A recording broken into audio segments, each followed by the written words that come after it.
Mastering the art of policy briefs is an essential professional skill.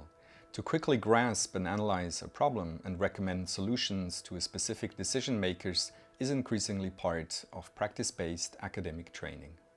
This first of 4 videos looks at how to properly identify and express a policy problem.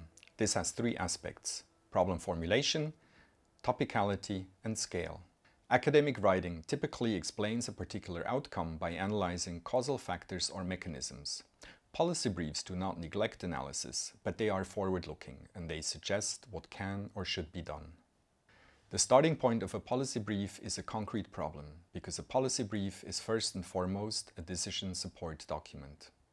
A good problem formulation has 5 features.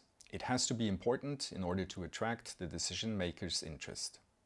It expresses a general questioning that can be broken down into specific sub-questions. For example, the general question of water pollution can raise sub-questions of food security, public health, or biodiversity. An appropriate problem formulation does not imply an obvious solution, but brings into play contrasting arguments that suggest different approaches. Another feature that is often ignored, that a problem should not be formulated as a hypothesis, a recommendation, or a definition. For example, to say that domestic abuse is problematic because it involves violence at home is a definition. To say that scientific evidence is ignored because scientists communicate badly is simply a hypothesis. Finally, today, a significant policy problem simply has to have a sustainability dimension. The second important aspect of a policy formulation is topicality. An issue simply has to be important today. If it's too far in the past, a decision maker may simply not pay attention. When problems have a past, try to identify a recent event that changes the situation. For example, a new international treaty or the recent publication of an important scientific report. The third aspect of a sound policy problem is scale. What does this mean?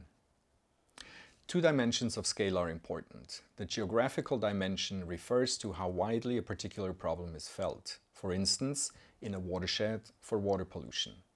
The political dimension refers to the space within which a particular decision maker has the capacity to act. Paying attention to scale is important for 2 reasons. First, to ensure that the problem space and the solution space are aligned. For example, building an eco-district at the outskirts of a city will not help address mobility bottlenecks in the larger urban region. Second, the scale of the problem should correspond with the mandate of the decision maker you're addressing. If you try to solve a national level problem, you should address a national decision maker. To summarize, a decision maker will pay attention if your policy brief addresses a problem that is relevant today, has no obvious solution, and lends itself to different approaches that are within range of the decision maker you're trying to address.